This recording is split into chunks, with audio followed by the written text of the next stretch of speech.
பெரும் ஜோதி அரட்பெரும் ஜோதி தனிப்பெரும் கருணை அரட்பெரும் ஜோதி குருவே சரணம் குருவே துணை. ஆனந்த வணக்கம் அன்பு நண்பர்களே. இன்னைக்கு இந்த வீடியோவில் வைகுண்ட ஏகாதசியை பற்றியான சிறப்பு பதிவு. ஏகாதசி விரதத்தோட அருமையையும் பெருமையையும் உங்களுக்காக இதில் பதிய வைக்கிறோம். அதாவது விரதத்திலேயே மிக உன்னதமான விரதம், சாமானியர்களிலிருந்து அந்த காலத்து ராஜாக்கள் வரை அனைவருமே கடைபிடித்த ஒரு விரதம் அப்படின்னா அது ஏகாதசி விரதம்தான். மந்திரங்களில் நான் காயத்ரி, தீர்த்தங்களில் நான் காசி, தெய்வம் அப்படின்னாவே தாய் அப்படின்னு சொல்கிற மாதிரி விரதம்னாவே ஏகாதசி விரதம் தான். இந்த ஏகாதசி விரதத்தில் இருப்பதனால உடல் ரீதியாகவும் மன ரீதியாகவும் செல்வ ரீதியாகவும் பெரும் மாற்றம் ஏற்படுகிறது அப்படிங்கிறது தான் இதில் இருக்கக்கூடிய உன்னதமே.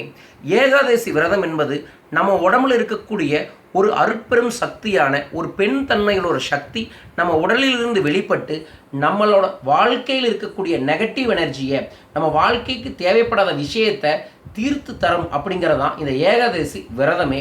இது சயின்டிஃபிக்கலாக சொன்னோம்னா நம்ம உடம்பை கிளன்சிங் பண்ணக்கூடிய ஒரு விரதம் கூட இந்த ஏகாதசி விரதம் தான்.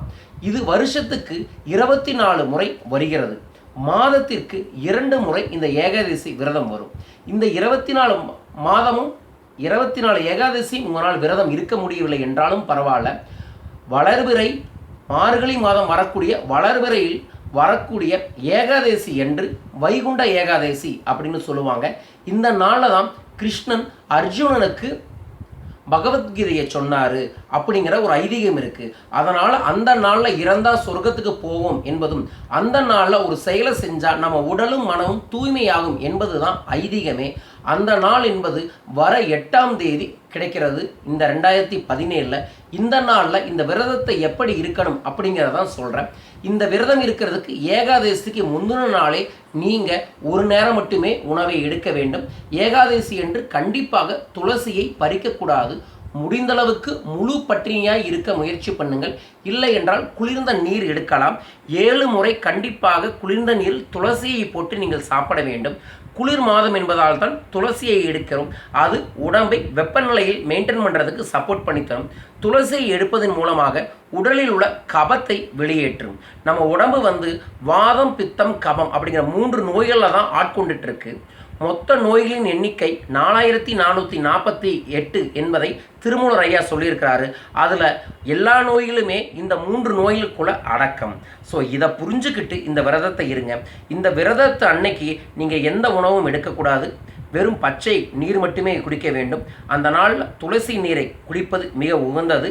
அந்த நாள் முழுவதும் விரதம் இருந்துட்டு அடுத்த நாள் நீங்கள் என்ன செய்யணும் அப்படிங்கிறதுக்கு முன்னாடி ஒரு பெருமாள் படத்தை, இந்த பெருமாள் தான் ஆதி வராகி அப்படின்னு சொல்லிட்டு திருப்பதியில் இருக்காங்க.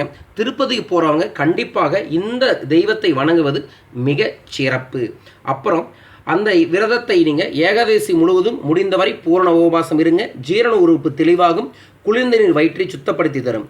அப்படி முழுவதும் பட்டினி இருக்க முடியாதவர்கள் நெய், காய்கனிகள், பழங்கள், நிலக்கடலை, பால், தயிர் போன்றவற்றை இறைவனுக்கு படைத்து உண்ணலாம். இரவு முழுவதும் கண் விழித்து பூரண நூல்களை, அதாவது புராண நூல்களை, மந்திரங்களை நீங்கள் கண்டிப்பாக ஜபிக்க வேண்டும். முக்கியமாக விஷ்ணு சகஸ்கரநாமங்கள், விஷ்ணு பாடல்கள், ரங்கநாதர் ஸ்துதி முதலியவற்றை நீங்கள் கண்டிப்பாக செய்ய வேண்டும். அன்று டிவிகளை பயன்படுத்தக்கூடாது. இரவு முழுவதும் கண் விழித்து நீங்கள் இதை செய்வதன் மூலமாக உங்கள் உடம்பில் சுத்தம் ஏற்படும். அடுத்த நாள் துவாசி வருகிறது. துவாசதி அன்று அதிகாலையில் உணவு அருந்துவதை பாரணை என்று அழைக்கின்றோம்.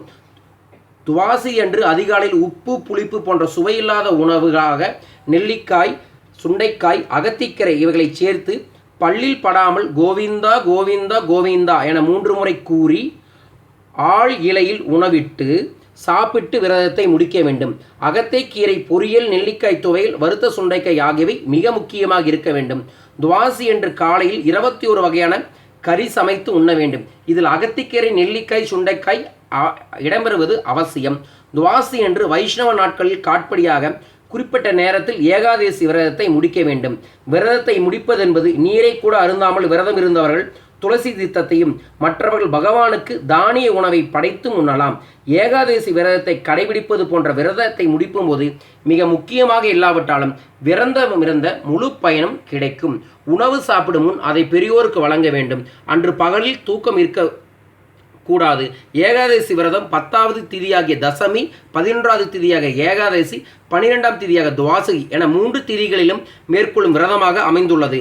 ஏகாதசி விரதம் இருப்பவர்கள் சகலவிதமான சௌபாகியங்களையும் அடைவார்.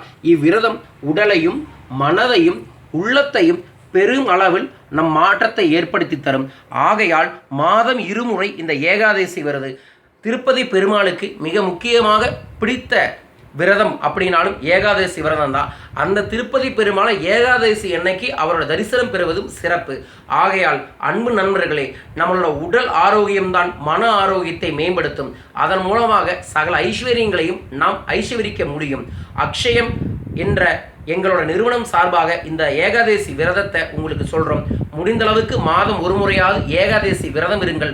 உடம்பில் இருக்கக்கூடிய கழிவுகள் வெளியேறும் பொழுது மன கழிவுகளும் வெளியேறும். ஒரு கோணத்தை நோக்கி, ஒரு தியானத்தை நோக்கி, உங்கள் வாழ்க்கைக்கு தேவையானதை நோக்கி உங்களை செலுத்துவதற்கு இந்த விரதம் உங்களுக்கு வழி நடத்தும். ஏகாதசி விரதம் இருங்கள். உங்கள் வாழ்க்கையில் சகல ஐஸ்வர்யங்களும் கிடக்கும். கோவிந்தா கோவிந்தா கோவிந்தா சரணம்.